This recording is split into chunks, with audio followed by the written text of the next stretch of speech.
Hello, everyone. Welcome to another episode of UnPontificated.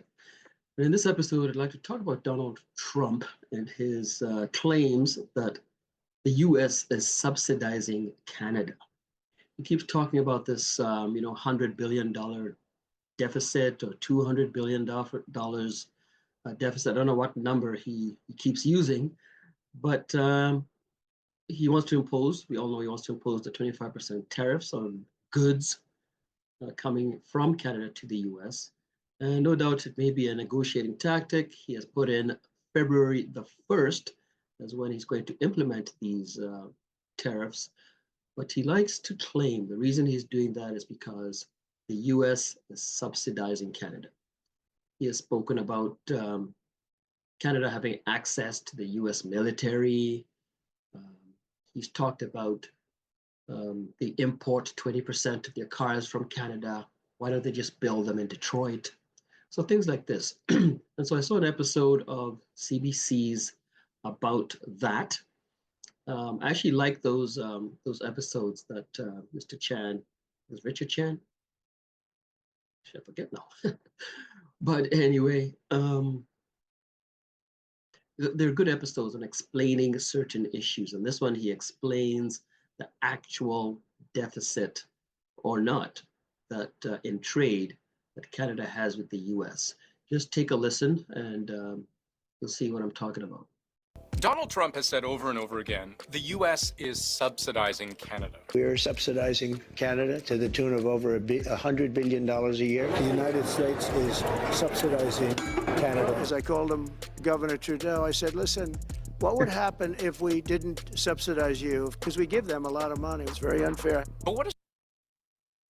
Yeah, well, he's wrong, as you'll see with what Andrew here is gonna articulate very well lately. No, I like Trump, but I do think this is part of his art of the deal, his deal-making rhetoric. We'll see. I think April 1st. I think February 1st is just going to come and go. That's what I think. But we'll see. What does Trump mean exactly? Subsidizing Canada to the tune of over $100 billion a year, and is it true? No, it's not true. By saying that everyone is partly guessing what Trump means when he talks about the U.S. subsidizing Canada, because he hasn't actually explained where he's getting this $100 billion number from, and the number sometimes changes with a whole bunch of other grievances getting thrown into the pot. Why are we supporting a country, 200 billion plus a year? Our military is at their disposal. All of these other things, they should be a state. First of all, I don't know what he means by their military is at our disposal.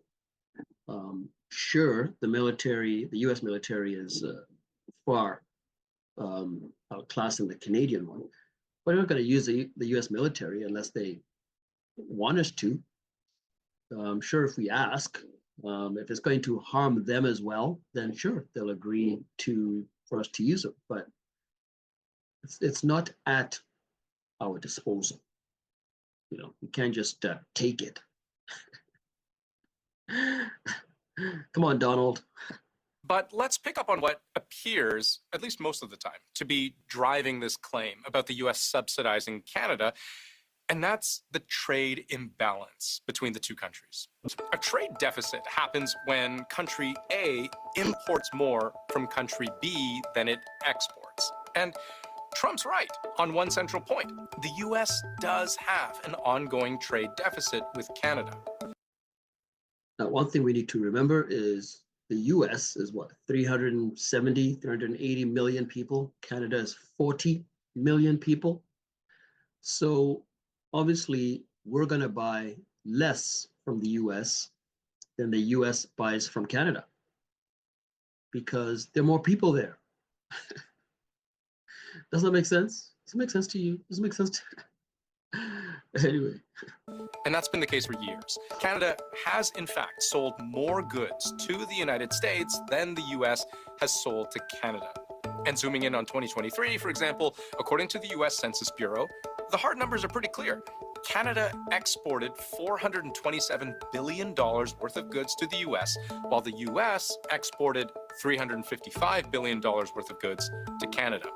The difference between those two numbers, about 72 billion US, or about 100 billion Canadian. So maybe that's where Trump is getting this $100 billion figure from. Except if that's the case, it's misleading.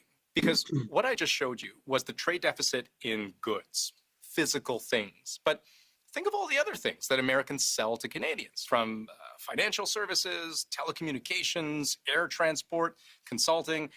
Yes, any honest accounting of a trade imbalance must take services into account, because that's trade. And when you look at that balance sheet in services, the US actually has a surplus over Canada of about $32 billion US, which doesn't wipe out the deficit in goods, but it certainly pulls the two countries a little closer together. The actual total trade imbalance between Canada and the US is about $40 billion US, or 57 billion Canadian in Canada's favor. But let's set aside the number, because like I said at the start, I don't know if it's clear to anyone where Trump is getting his numbers from, because he hasn't explained it, even when asked. But there is a bigger question here about how Trump appears to be framing the trade imbalance as some sort of subsidy to Canada. So I looked up here for the definition of subsidy. And it says, a sum of money granted by the government or a public body to assist an industry or business so that the price of a commodity or service may remain low or competitive. An example of a farm subsidy. So when Trump says they're subsidizing Canada, it's saying that it's giving us money to help us keep our prices that we export to them, or the prices that they export to us low. I don't even know what he means, subsidizing Canada. It doesn't make sense. Right, because when we think of subsidies, we tend to think of handouts, right? Except it's not like the US is just sending Canada $40 billion a year for nothing in return. Like when I buy a $6 jar of mayonnaise from Walmart, that's not a subsidy. I'm buying mayonnaise. And Americans are simply buying more from Canada than Canadians buy from Americans. And experts we spoke to say that's not necessarily a bad thing. And they're more populous than many countries. I think America's, top 5? China, India, Indonesia? I forget now. But yeah, there's lots of them. So I'm not surprised they're in a trade deficit with almost everybody. And consider this, the US's $40 billion trade deficit with Canada pales in comparison to its trade deficit with many other countries. Just look at how much more the US buys from China. Yeah, take a look at this chart. South Korea, what's the number here? I don't know. It's close to the 40 with Canada, maybe a little more. But yeah, even Mexico, our own North American partner here, is almost 160 and change billions US deficit with them. So come on, man, come on. Stop throwing shade at Canada's way. Come on. China each year, for example. That gap is more than $250 billion. So Canada only accounts for about 5% of the overall U.S. deficit just in terms of traded goods. It's not even in the top 5 countries that have a larger surplus. But let's go one level deeper with Trump's argument, because what he's actually been trying to get across is that the U.S. doesn't actually need any of the stuff it's buying from Canada, and that it's only been buying Canadian products to essentially help Canada out. That's the subsidy. We're doing it because of habit, and we're doing it because we like our neighbors, and we've been good neighbors, but we can't do it forever. You know, they make 20% of our cars. We don't need that. I'd rather make them in Detroit. And it's not just cars. It's also lumber. We have massive fields of lumber. We don't need their dairy products. We have more than they have. We don't need anything. So now we're starting to understand his point, that he believes the U.S. can and should produce all of these things domestically instead of paying Canada for them. The America First movement, not just Trump, but the America First movement and the economists who are part of it are fixated on the deficit as synonymous with job loss in the U.S. And that's certainly an argument you can make from industry to industry. If you set aside the notion that the whole reason you buy things instead of make things is because making things is often more expensive. But if Trump really believes that the U.S. buys too much from Canada, he is leaving one big thing out. The one daily purchase that makes up about a quarter of everything Americans buy from Canadians. The U.S. produces more crude oil than any other country in the world, around 13 million barrels a day.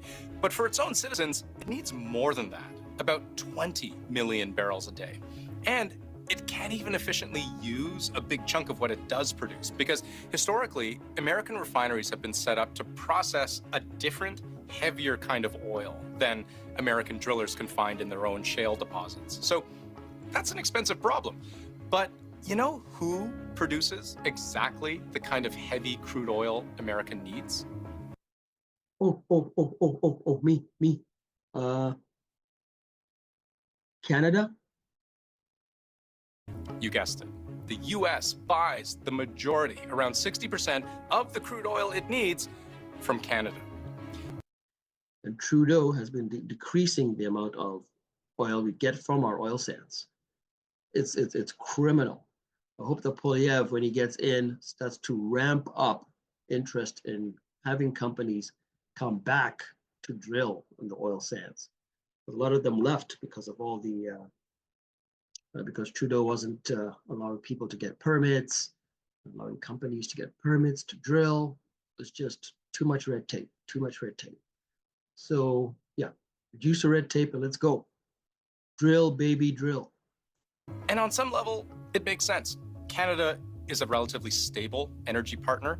Pipelines make transporting oil a lot easier. And one other way to look at Canada's trade surplus. If you remove oil, we're now running a trade deficit with the United States. It's largely one commodity in our case.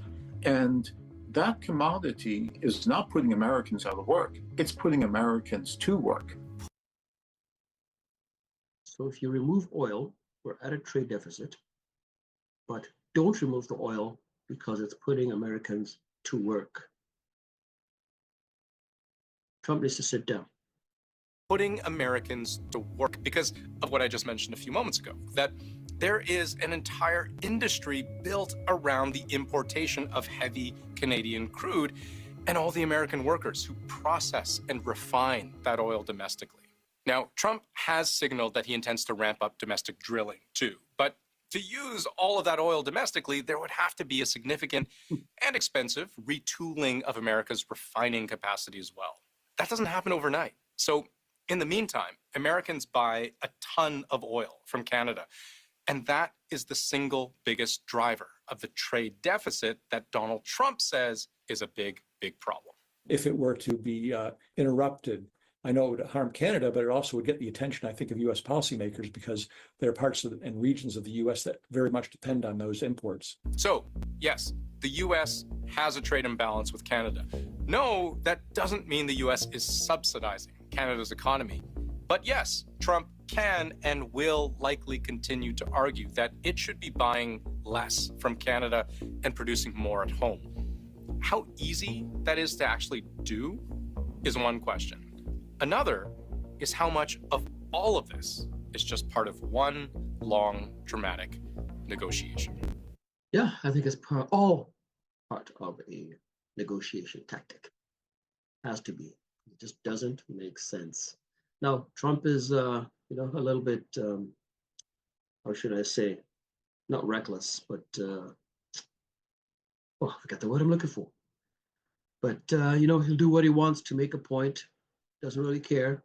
He may very well put the tariffs on February 1st. I don't think he will, because it doesn't make sense. But I think Mr. Andrew Chan there has made some good points, his experts, that if Trump decides to drill more, which he said he's going to, and then they'll have to implement a whole bunch of infrastructure, which is very expensive.